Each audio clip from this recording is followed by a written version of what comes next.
Assalamualaikum warahmatullahi wabarakatuh. Alhamdulillah alladzi hadana li ni'matil imani wal islam. Wassalatu wassalamu ala sayyidina wa habibina wa syafi'ina wa qurrati a'yunina wa maulana Muhammadin sayyidil makhluqi wal anam wa ala alihi wa ashabihi al-kiram. Qulu subhanaka la ilma lana illa ma 'allamtana innaka antal alimul hakim. Rabbi shrah li sadri wa yassir li amri wa hlul 'uqdatam min lisani yafqahu qawli. Qala ta'ala fi kitabil karim. Bismillahirrahmanirrahim. Laqad ja'akum rasulun min anfusikum azizun 'alaihi ma 'anittum harisun 'alaikum bil mu'minina raufur rahim. Shadaqallahul azim wa shadaqa rasulul habibul karim wa nahnu ala dzalika minasyahidin amma ba'du. Para habaib, alhamdulillah banyak sekali pada malam ini beliau-beliau yang hadir. Saya tidak berani menyebutkan nama beliau, takut salah, idem saja ke MC dan Pak Syafiq. Para kiai, para asatid, para ibu nyai yang saya hormati dan saya muliakan, wa nakhususun bidzikri, guru saya, kiai saya, Romo Kiai Haji Nur Hadi Al-Hafidh dari Pondok Pesantren Tabanan.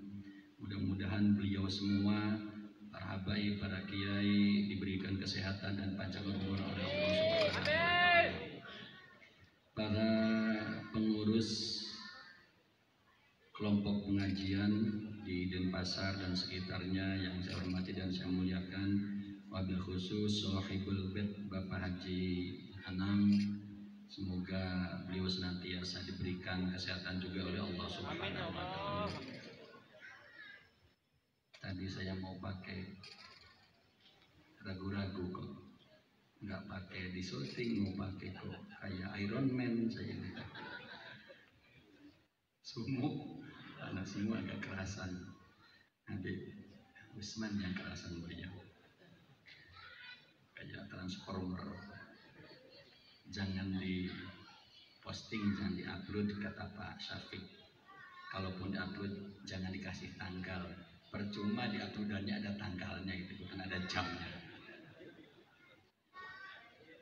Kalau mau di upload dibalik fotonya.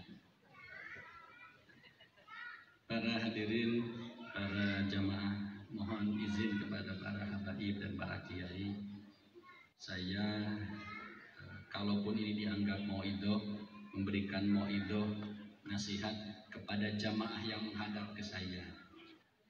Masa memberikan mauidhah orangnya tidak menghadap ke saya? Para kiai, para habib kan tidak menghadap ke saya. Saya juga menghadap beliau, berarti saya tidak menasihati beliau. Adapun beliau ikut mendengarkan ya karena beliau ada di sini. Para habaib, para kiai, para jamaah, para ibu, para bapak, sampai jam berapa Pak Syafiq ini? Kecepatan acara ini. Biasanya saya bagian waktu 15 menit, masih lama. Ini jam berapa? Sebentar saja. Itu sudah kelihatan ada di belakang yang putih-putih di atas meja, sudah menunggu kita sejak dari maghrib tadi. Khawatir basi, kasihan yang masak. Para hadirin, para jamaah, kalau kita memperhatikan salah satu ayat di dalam Al-Quran, Bismillahirrahmanirrahim, Fabima rahmatin minallah lintalahum walau kunta fadzan ghalidul qalbi lam faddu min haulik. Kalau kita perhatikan ayat itu, kunci sukses dakwah Nabi Muhammad sallallahu alaihi wasallam menyebarkan syariat Islam, mengajak manusia memeluk Allah, memeluk agama Islam, menyembah Allah Subhanahu wa taala. Kunci suksesnya itu hanya satu kalimat, satu kata, dengan lama dakwah yang relatif sebentar. Beliau diangkat jadi Rasul usia 40 tahun, meninggal usia 63 tahun. 10 tahun di Makkah, 23 tahun di Madinah. Sangat sebentar. Maaf, terbalik ya. 10 tahun di Mekah, 13 tahun di Madinah. Sangat sebentar, cuma 23 tahun dibandingkan dengan nabi-nabi yang lain. Nabi Adam hidupnya 1000 tahun lebih. Nabi Nuh hidupnya 950 tahun. Tapi ajaran beliau tidak tersebar ke seluruh dunia. Dalam waktu yang relatif singkat, cuma 23 tahun, Islam menyebar ke seluruh dunia. Tidak pernah ditulis dalam buku sejarah Rasulullah SAW masuk mampir ke Karangasem. Tapi ada Islam di Karangasem, bahkan ada keturunan beliau di Karangasem. Ada Habib Aziz Ali Drus misalnya. Tidak pernah tercatat dalam buku manapun, dalam kitab manapun, beliau mampir ke Gianyar. Tapi di Gianyar banyak pemeluk Islam, masjidnya besar luar biasa. Dalam hitungan 23 tahun, kuncinya satu, fabima rahmah. Rasulullah itu seorang yang lembut, seorang yang kasih sayang. Kata orang Jawa, welas asih. Titik, itu kata kuncinya. Walaupun kata Allah, fadzon golidul qol, bilang faddu min horik, seandainya Muhammad sebaliknya kamu kasar, kamu keras kepada mereka, kamu tidak welas asih kepada mereka, bubar mereka itu, tidak akan mendekat kepadamu. Satu, welas asih, kasih sayang. Saya tidak akan menceritakan bagaimana welas asih, rahmat, sayang, pemaaf Rasulullah SAW kepada para sahabatnya, juga kepada musuh-musuhnya. Terlalu banyak untuk diceritakan. Saya mau menceritakan bagaimana para sahabat meniru sifat-sifat Rasulullah itu. Juga para tabi'in, atba'ut tabi'in, dan para kiai sampai penerus, sampai kepada kita beliau-beliau. Setelah Rasulullah SAW wafat, sahabat Abu Bakar Siddiq bertanya kepada putrinya Sayyidah Aisyah radhiyallahu taala anha, yang juga istri Rasulullah SAW. Sahabat Abu Bakar Siddiq itu sahabat terdekat sekaligus mertua Rasulullah. Kata sahabat Abu Bakar Siddiq, anakku, insya Allah seumur hidup ayah sudah berusaha mencoba melakukan apapun yang pernah dilakukan oleh Rasulullah, kekasih ayah. Insya Allah sebisa ayah, semampu ayah. Coba, ada tidak yang pernah dilakukan oleh Rasulullah, bahkan yang rutin istiqomah dilakukan oleh beliau, belum pernah ayah lakukan menurut kamu, hai anakku? Sempat berpikir jenak Sayyidah Aisyah radhiyallahu taala anha, kata beliau, ada ayah. Kaget sahabat sedikit. Apa nak? Karena perasaan beliau sudah melakukan semuanya. Kata Sayyidah Aisyah radhiyallahu taala anha, ayah, Rasulullah itu, suami saya itu setiap pagi berangkat ke pasar, di ujung sana ada seorang pengemis buta beragama Yahudi. Mengemis setiap pagi, pegang kaleng, umplung kata orang Jawa ya. Pegang kaleng, mengemis sambil mencaci maki, menjelek-jelekan. Kata orang Surabaya, misuh-misuh Rasulullah. Jangan dekat-dekat, buta, sudah tua, Yahudi, hidup lagi. Lengkap sudah orang itu. Jangan dekat-dekat Muhammad, dia seorang penyihir, dia membawa agama baru, ajaran baru yang menjauhkan kita dari Tuhan-Tuhan kita, yang menjauhkan kita dari agama nenek moyang kita. Kalau kalian dekat kepada dia, pasti kalian kena sihirnya, pasti kalian ikut agama dia. Terus setiap hari begitu wiridannya itu. Sementara itu, setiap pagi Rasulullah duduk di sebelah orang itu, membawa roti dan secangkir susu, dengan santainya disuapin orang itu, seolah-olah tidak terjadi apa-apa. Dan orang itu terus dengan kebiasaannya. Tidak tahu kalau yang di sebelahnya ini orang yang dibenci, yang dimaki-maki itu. Sampai Rasulullah SAW wafat. Akhirnya mendengar begitu, sahabat Abu Bakar Siddiq berangkat besoknya, bawa roti, berbekal roti. Sayangnya dia tidak membawa susu. Duduk di sebelah orang itu ya tetap dengan kebiasaannya. Disuapin, didulang oleh sahabat Abu Bakar Siddiq. Begitu dimakan, roti itu langsung dibuang, dimutakan, dilepeh oleh si pengemis itu. Sambil membentak, kamu pasti bukan orang yang selama ini menyuapi saya. Sahabat Abu Bakar Siddiq berusaha merendah, saya Pak yang biasa menyuapi Bapak. Bukan.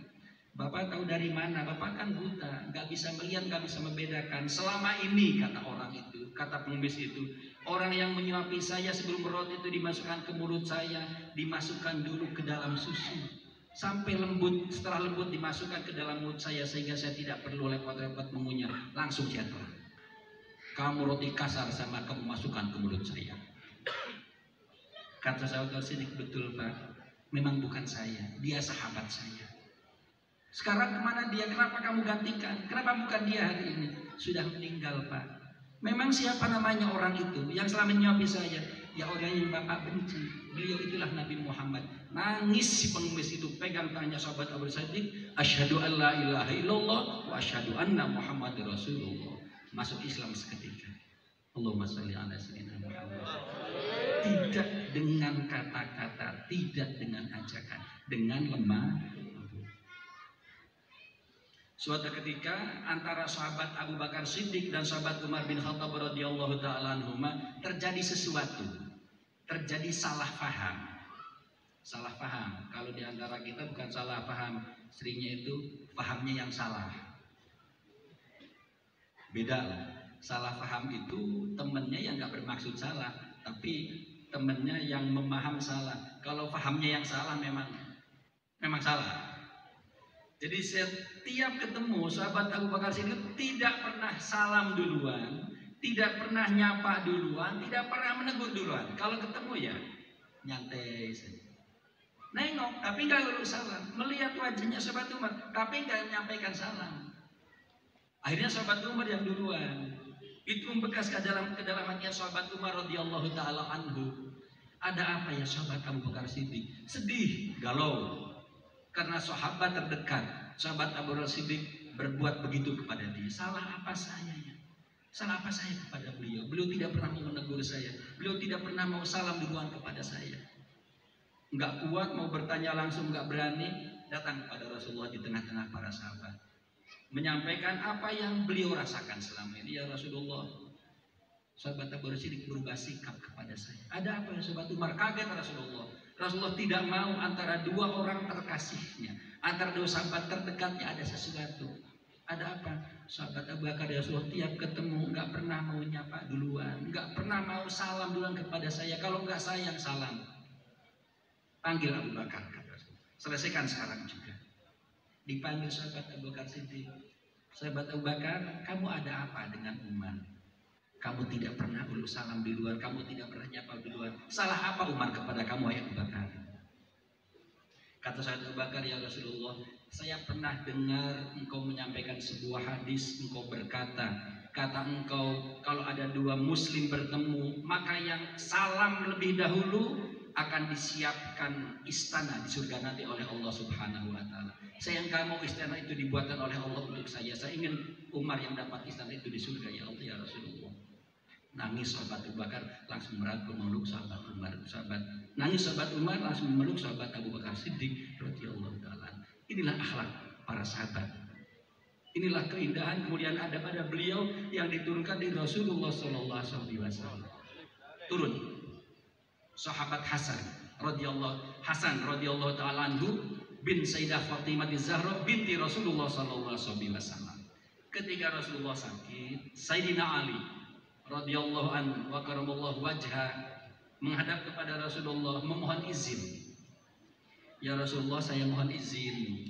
Kalau saya punya anak laki-laki lagi, saya mohon izin mau saya beri nama sama dengan nama engkau wahai Rasulullah. Coba mau ngasih nama saja dengan nama Muhammad, minta izin beliau kepada Rasulullah, kepada mertuanya. Hadal akhlak, inilah adab, inilah akhlak tuntunan curahan dari Rasulullah sallallahu alaihi wasallam. Iya silakan, enggak apa-apa. Juga lakobnya, juga julukannya, saya akan menjuluki dia sesuai dengan julukanmu. Lakob kamu, Apakah engkau wahai Rasulullah akan menunjukkan Abul Qasim? Maka silakan. Singkat cerita, Rasulullah wafat. Setelah itu singkat cerita, Sayyidah Fatimah Zahra radhiyallahu taala anha juga wafat. Putri Rasulullah, di mana dari beliaulah turun Rasulullah sallallahu alaihi wasallam sampai sekarang para habaib, para sadah, para syarifah merupakan keturunan langsung daripada Sayyidah Fatimah radhiyallahu taala. Sayyidah Fatimah wafat, sahabat Ali bin Abi Thalib nikah lagi dengan seorang perempuan, Khawlah binti Ja'far dari Bani Hanafiyah. Punya anak diberi nama Muhammad, tapi kemudian lebih terkenal dengan Muhammad bin Hanafiyah daripada julukannya Muhammad bin Ali, daripada julukannya Abul Qasim, lebih terkenal Muhammad bin Hanafiyah. Antara Sayyid Hasan dengan Sayyid Muhammad bin Hanafiyah ini terjadi sesuatu, ada crash, ada salah paham. Biasakan manusia. Suatu ketika Muhammad bin Hanafiyah radhiyallahu taala anhu ini punya keinginan untuk meminta maaf, untuk pergi ke rumah kakaknya. Kakak satu ayah beda ibu. Satu ayah beda ibu. Saya Pak Syafiq orang Surabaya, sama Pak Syafiq itu beda ayah lain ibu.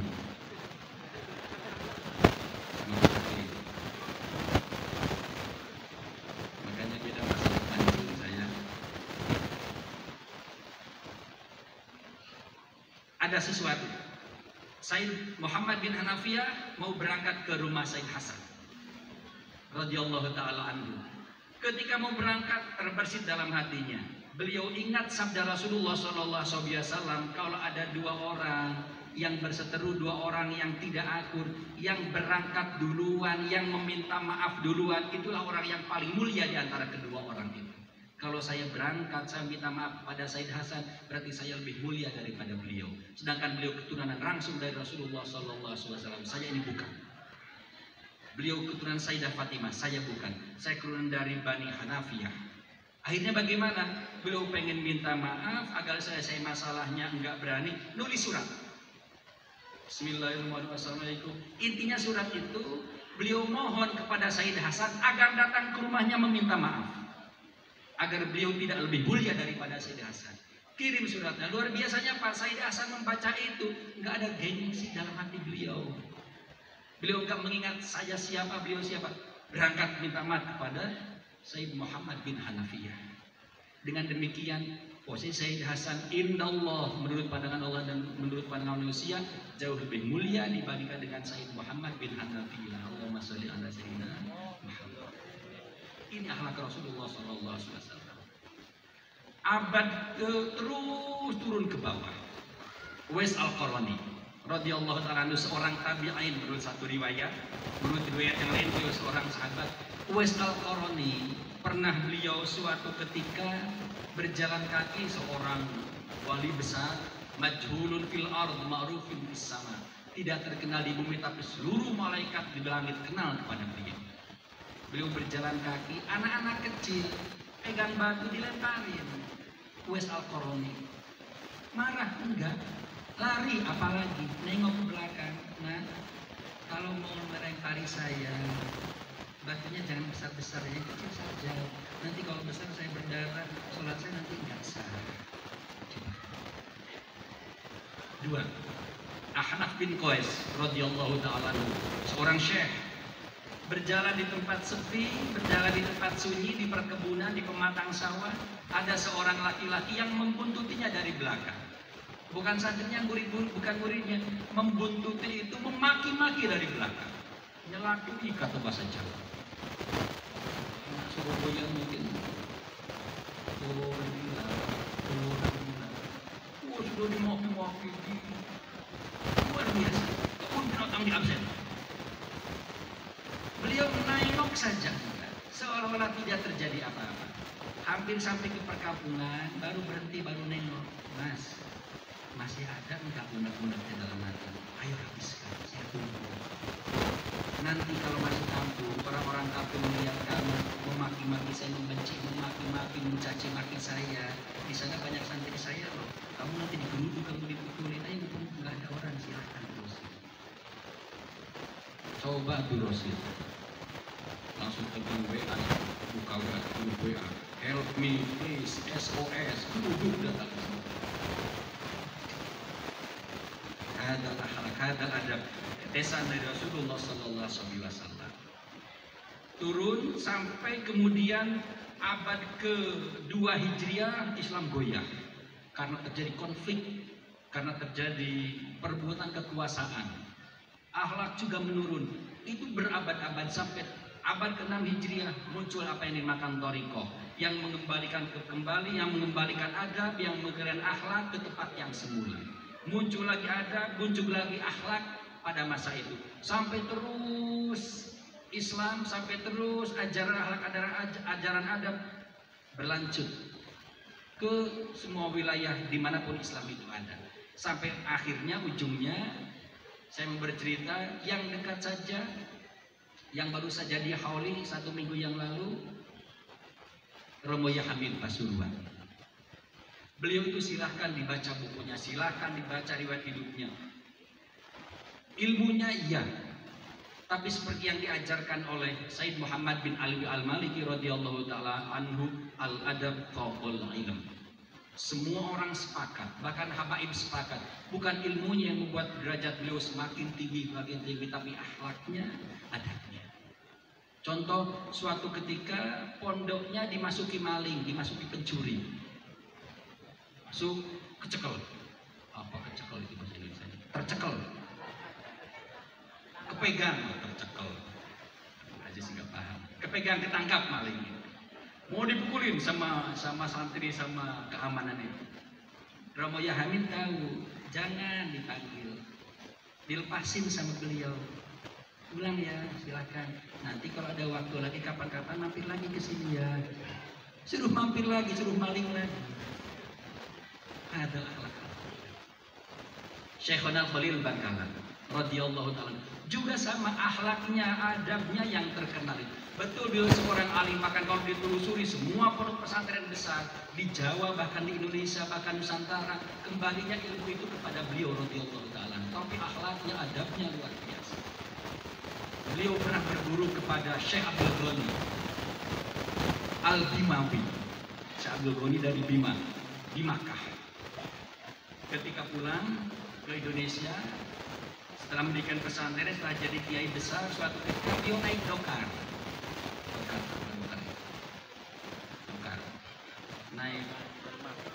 Naik delman, naik andong. Udah. Beliau tanya ke kusirnya itu, ke pilotnya itu, Pak, kudanya kok bagus, lain daripada yang lain kuda Bapak? Iya Pak Kiai, keturunannya memang bagus sih. Dari mana? Dari mana memang? Ini kuda istimewa dari Bima ini, mencolok, lompat. Syekhuna Khalil Bangkalan. Kenapa? Beliau ingat bahwa gurunya Syekh Abdul Ghani Al-Bimawi di Makkah dulu, ketika beliau tinggal di sana, beliau punya ratusan kuda di Bima itu. Beliau takut kuda yang dinaikinya itu merupakan turunan dari kuda-kudanya Syekh Abdul Ghani Al-Bimawi.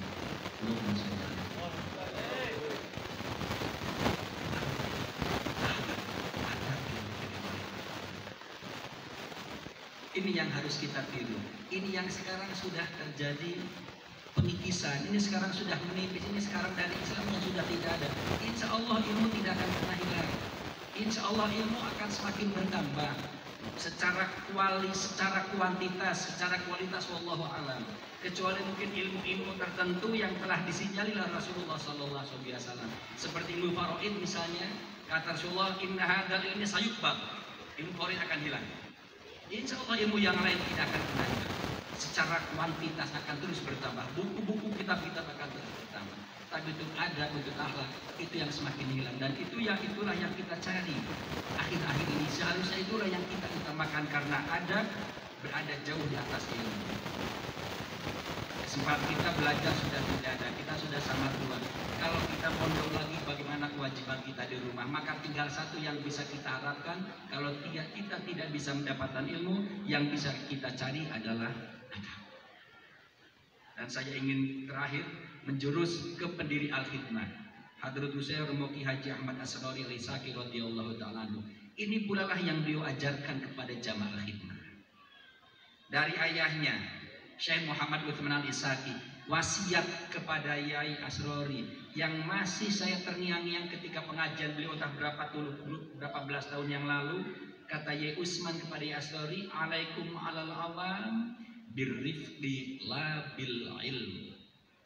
Hadapilah orang itu, hadapilah masyarakat dengan kasih sayang, dengan lemah lembut, dengan kata maaf, bukan dengan ilmu. Dan itu yang beliau amalkan, karena itu wasiat dari ayahnya. Beliau itu jarang kalau pengajian itu kola, jarang.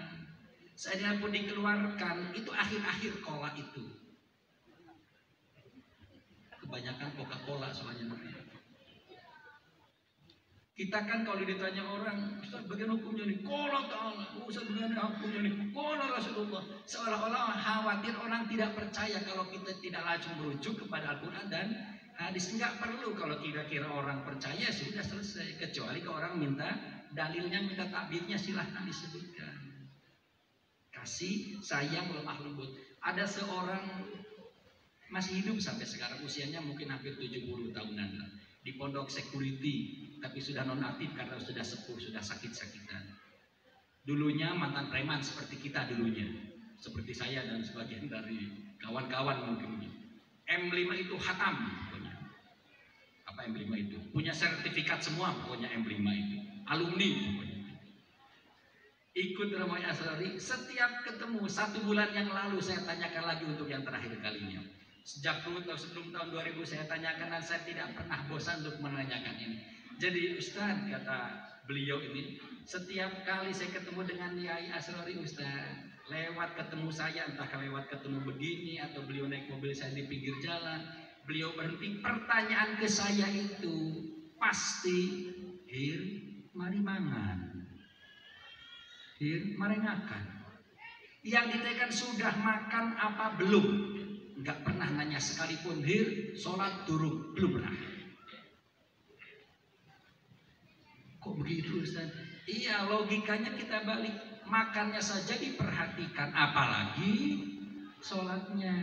Alaikum alal awam birrifqi la bil ilminya di sini. Dan ini pula yang dilakukan oleh Rasulullah SAW. Ada seorang badui, ada seorang dari desa tergopoh-gopoh datang ke Madinah, tertarik dengan ajaran Islam, tertarik dengan nama Nabi Muhammad yang demikian tinggi akhlaknya. Begitu bertemu dengan beliau, ya Rasulullah, mal Islam. Pertanyaan singkat padaku, ya Rasulullah, Islam itu apa? Kalau dijawab dengan hadis, Islam adalah antasyuk syahadat, sholat, waktu, puasa, zakat, dan seterusnya gitu ya. Rasulullah enggak, lihat-lihat siapa yang bertanya. Mal Islam, apa Islam itu? Kata Rasulullah, la takdzib, jangan bohong. Sumamata Rasulullah, apalagi Islam itu? La takdzib, ujuk-ujuk. Ya Rasulullah, mal Islam, dicok-cok, jangan bohong. Yang Islam itu saja, ya enteng, pulang dia ke desanya. Enteng Islam itu ternyata. Masuk waktu sholat, gak usah sholat saya. Yang penting gak bohong. Teman-temannya sholat, kalau saya gak sholat berarti Islam saya bohong dong. Sholat ya akhirnya. Masuk bulan Ramadan, tadinya niatnya gak puasa. Kalau gak puasa, bohong dong, dan saya puasa. Akhirnya dia fasuna Islam, Islamnya top orang itu. Cuma bermodalkan lah, cuma bermodalkan mari mangan, mari makan, bermodalkan isu fasuna Islam. Sampai sekarang, sampai sepuh, dia menjadi seorang penjaga pondok yang istiqomah sejak berapa puluh tahun yang lalu. Hanya bermodalkan mari mangan, itu saja kalau. Suatu ketika beliau beli mobil Pajero, Mas Nur, Pajero temenan, karena ada Pajero versi Mas Nur, panas jogo jero, jogo panas jero panas, jogo kasih matahari jero melebu ke panas ini. Beliau beli Pajero Ryan, masih pada dulu. Kemudian beliau nyuruh seorang sopir mengantarkan seorang Habib ke Gresik. Si sopir itu sendirian ngajak temennya yang tidak rekomendasikan, tidak disuruh Romo Yai. Ketika pulang si sopir itu, saya coba pengen nyoba mobil Pajero. Dia juga pintar nyopir, tapi belum pernah nyopir Pajero kan pada saat itu mobil masih mobil mewah gitu pada saat itu. Nyopir. Allah yang mentakdirkan, malam-malam di tol nabrak truk dari belakang, hancur itu mobil Pajero, gak bisa dipakai. Sasisnya sampai melengkung, sampai bengkok, sampai ditarik. Yang matur alhamdulillah Ustaz Arif di pondok, jadi sejak tadi malam sampai pagi gak bisa tidur. Gimana caranya matur? Pasti dimarahin. Pajero loh ya, bukan opo jari. Cerita ke saya, Ustaz, keringet pusat jagung-jagung, udah setengah mati, baju pakai kaos dalam sampai basah kuyup. Pagi-pagi mengundurkan diri, mengumpulkan segala kemampuan, ya Pajero jenengan nabrak tadi malam. Apa yang terjadi? Mesem. Halarit kullu syai' halik. Kabeh rib selain pangeran rusak rib. Selesai urusan. Kata maaf. Lemah lembut kasih sayang. Ini yang harus kita tiru. Terakhir, saya juga dengan cerita. Pertama kali beliau membangun pondok pesantren Al-Fitrah, beliau tidak membangun rumah dulu, beliau tidak membangun dalam dulu, beliau membuat musola yang sekarang jadi lokasi makam beliau. Bikin musola, kemudian beliau niat musola itu pertama kali digunakan untuk sholat taraweh dan sholat malam. Nah, sudah mepet, beliau punya uang, kasihkan ke pemborong. Pak, tolong pasang tehel. Keramik zaman sekarang ya, tehel yang 20 cm. Pasang tehel Pak ya, tolong selesai sebelum Ramadan. Mau dibuat sholat malam, mau dibuat sholat taraweh. Wih Pak Yai, pulang ke rumah, saudaranya sudah nunggu. Saudaranya ada yang sakit, masuk rumah sakit, harus segera bayar. Perang batin dia. Kata saudaranya, tak pinjamnya, tak kembalikan segera. Tak kembalikan segera. Janjinya, iya. Apa yang terjadi sampai awal Ramadan, jangan 1 meter 1 biji tehel saja tidak terpasang. Siapa yang salah? Romoya Sorry, pemborong, tukang. A, B, C. Ini kalau nggak B, C. Gitu kan? Apa yang terjadi? Terjadi malam 1 Ramadan, sholat tanpa tehel, cuma beber kloso. Sekitar jam 9, jam 10-an beliau duduk termenung, menghadap ke timur. Sendirian. Salah seorang kawan duduk di sebelahnya. Tiba-tiba Romo Yasori berkata, "Yuh, apa salah niat saya Yuh ya? Apa salah niat saya musola ini ingin mau digunakan pertama kali untuk sholat tarawih dan sholat malam? Apa salah Yuh ya? Sehingga tehelnya tidak terpasang. Apa salah niat saya Yuh ya?" Itu yang terjadi. Tidak menyalahkan orang, justru menyalahkan diri sendiri. Ini akhlak. Ini adab, tetesan dari Rasulullah SAW, dari gurunya, dan terus gurunya. Dan inilah yang kita cari pada malam ini. Dan pada majlis-majlis, zikir majlis, maulid manapun, itu yang kita cari. Ilmu bisa lupa. Yakin. Beberapa malam yang lalu di sini ada maulid juga ya. Kalau tidak salah. Ada yang hadir? Ada.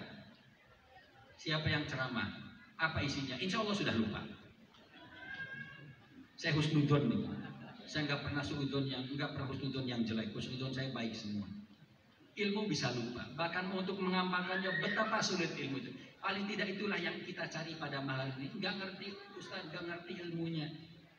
Bukan itu kuncinya. Untuk memiliki sebuah adab, untuk memiliki akhlak yang indah, tidak harus seorang ustaz, tidak harus seorang kiai, maaf, tidak harus seorang habib. Siapapun bisa. Ukurannya apa? Rasulullah SAW berkata, Rasulullah SAW bersabda, al-qalbu yasda. Hati juga bisa berkarat, bisa ninyeng hati ini, bisa karatan. Kata para sahabat, ya Rasulullah, bagaimana untuk membersihkannya karat di hati? Wajilauha, kata Rasulullah SAW, zikrullah.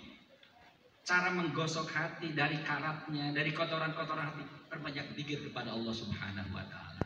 Wa firyatin wajilauha la ilaha illallah, agar hati bening kembali, agar hati bersih kembali, sering-seringlah berzikir kepada Allah, kata Rasulullah, sering-seringlah membaca zikir la ilaha illallah. Dan alhamdulillah wa syukur, sejak maghrib tadi dimulai dengan tawasul, isi dosa, manakib dan madhi Rasulullah SAW, kita berada di tempat ini. Mudah-mudahan meskipun 0,0000 sekian persen membekas ke dalam hati kita. Apa yang saya sampaikan silakan saya lupakan, tapi barokah zikir, barokah sholawat, barokah maulid Rasul sallallahu alaihi wasallam. Mudah-mudahan Allah Subhanahu wa taala berkenan membimbing menuntut kita, menggosok hati kita menjadi bersih, menjadi bening, menjadi memiliki akhlak yang mulia seperti yang diajarkan oleh guru-guru kita dari Rasulullah sallallahu alaihi wasallam. Assalamualaikum warahmatullahi wabarakatuh.